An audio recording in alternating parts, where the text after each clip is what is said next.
기독교 강요 제3권 21장 이제 마지막 강의가 될 것 같아요. 자, 첫 번째 선택에 대해서는 두 번에 나누어서 공부합니다. 분명한 것은 하나님은 모든 사람을 택해 구원하지 않으신다는 사실이다. 그러니까 어떤 교단에서는 뭐 굳이 예를 들면 감리교라든가 미국에 있는 이제 자유주의적인 장로교에서는 모두 다 구원받는다. 그렇게 신학교에서 가르쳐요. 신학교에서 그렇게 가르치지만 일반 교회에서 못 가르치니까 그렇게 좀 그런 신학교와 교회 사이에 메시지의 차이가 있어요. 근데 감리교와 그 다음에 이제 이 약간 자유주의적인 장로교가 그런 특징이 있습니다. 심지어 복음은 세상 모든 곳에 전파되지 않으며 또한 복음을 들은 사람이 다 복음을 받아들이는 것도 아니다. 자, 우리는 하나님이 특정한 사람들을 택하시며 그들을 예정하셨음을 믿을 수밖에 없다. 왜 그럴까요? 하나님이 전능하시고 주권을 갖고 계시기 때문에 그래요.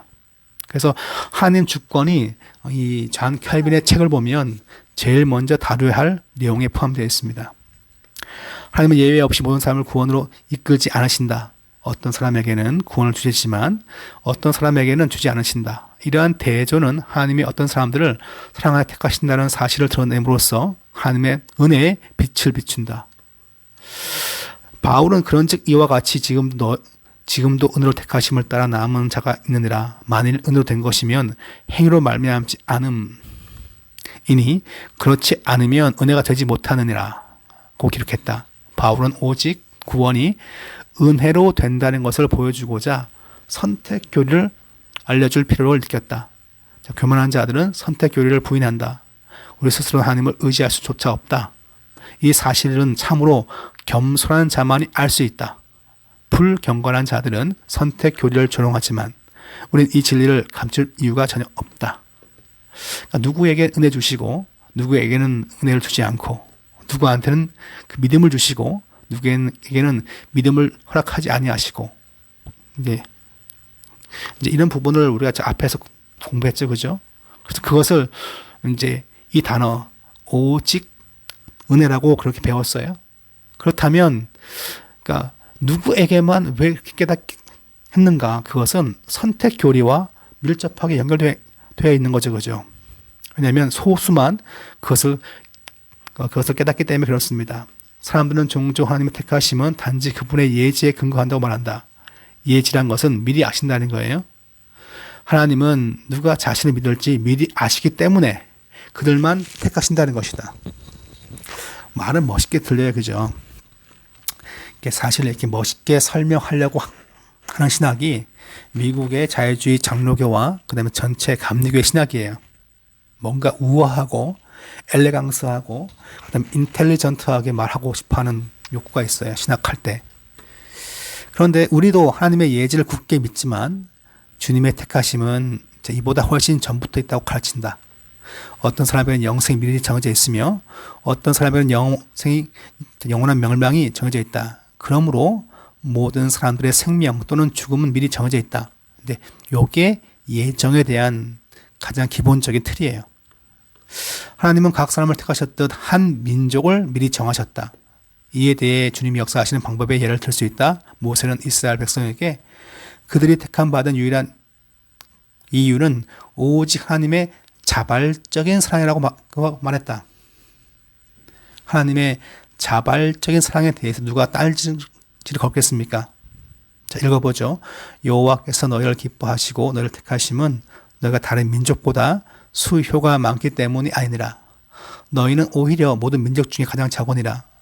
여호와께만 다만 너희를 사랑하심으로 말미암아 또는 너희의 조상들에게 맹세하신 맹세를 지키려 하심으로 말미암아. 하나님은 완고하며 불순종하는 자들에게 은총을 나타내고자 한 민족을 택하셨다. 이를 생각한다면 주님은 어떤 개인에게 자비를 나타내시기를 기뻐하실 때 그 판단에 대해 따질 권리가 우리에게 전혀 없다는 거예요. 그냥 하나님께서 누군가에게 은혜를 베푸는 것이고 누군가는 그냥 내버려 두는 거예요. 자, 우리는 또한 하나님은 어떤 개인에게 구원을 제시할 뿐만 아니라 그 구원을 반드시 받아들이도록 하신다는 사실도 생각해야 한다. 이게 은혜죠. 똑같이 증거했지만 영접할 수 있도록 이끄신다는 거죠. 그리스도의 가족에 속한 지체들은 한번 그리스도와 연합했다면 결코 그들의 구원을 잃을 수 없다. 이는 하나님의 은혜를 탁월하게 드러낸다. 두 번째, 선택 교리에서 두 번째 시간. 어떤 사람은 하나님은 그분의 은혜를 받기에 합당한지 미리 아시기에, 그러니까 이것도 약간 예지에 가까운 건데요. 자, 근데 이게 맞는 말일까요? 쉽게 말하면, 싹수가 좋아, 쟤는. 그래서 내가 쟤를 선택했어. 하나님은, 하지만 바울은 곧 창세 전에 그리스도 안에서 우리를 택하사 우리를 사랑 안에서 그 앞에 거룩하고 흠이 없게 하시라고. 택하심이 먼저예요. 그 다음에 거룩하고 흠이 없게 만드시는 거죠. 하나님은 우리가 자격이 있어서 우리를 택하신 것이 아니다. 주님이 우리가 거룩해지도록 우리를 택하실 때 우리가 거룩해질 것을 미리 아시고 택하신 것이 아니다. 그러니까 예정이 있어서의 함정이 그거죠. 쟤는 싹수가 좋아서. 그건 예정이 아니죠. 그러니까 각각의 사람들을 보면 형편없는 사람도 참 많아요. 근데 그냥 택하신 거예요. 예정은 주 예수님이 뚜렷하게 친히 가르치신 내용이다. 아버지께서 내게 주시는 자는 다 내게로 올 것이요 나를 보내신 이의 뜻은 내게 주신 자 중에 내가 하나도 잃어버리지 아니하고 마지막 날에 다시 살리는 이것이니라. 나를 보내신 아버지께서 이끌지 아니하시면 아무도 내게 올 수 없으니 오는 그를 내가 마지막 날에 다시 살리리라. 어떤 사람들은 하나님이 모든 사람을 초청하시고는 오직 몇몇 소수만 받아주신다면 모든 사람에게 복음 메시지를 전파하는 것은 하나님 자신에게 모순이 된다고 말한다. 그러니까 모든 민족의 복음을 증거하라고 하시면서 왜 소수만 구원하냐 그예요. 자, 복음이 전파될 때 모든 사람에게 회개를 요구되지만 회개와 믿음의 영은 모든 사람에게 주어지지 않는다. 그러니까 모든 사람에게 전파됐기 때문에 그들에게 뭡니까? 불신의 죄체가 남아있는 거예요. 근데 왜 나에게는 회개와 믿음의 영을 주었습니까? 그게 은혜인 거죠. 회개와 믿음의 영은 다 주어지지 않고요. 믿음의 선물은 참 희귀하다. 하지만 이 사실이 불신의 죄책을 감소시키지는 않는다. 믿지 않는 자에게는 불신의 죄책이 있고요. 회개의 영, 믿음의 영을 부어줘서 은혜 받은 자는 뭡니까? 믿음이 생기고 회개하고 구원받는 거죠. 그래서 이 모든 것을 두 글자로 설명합니다. 은혜라고. 사도 바울은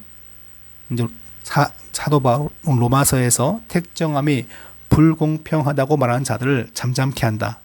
예정은 사람이 태어나기 전에 분명하게 정해진다. 자, 로마서 9장은 이 사실을 매우 분명하게 가르친다. 하나님은 내가 야곱을 사랑하고 에서를 미워하다고 말씀하였다.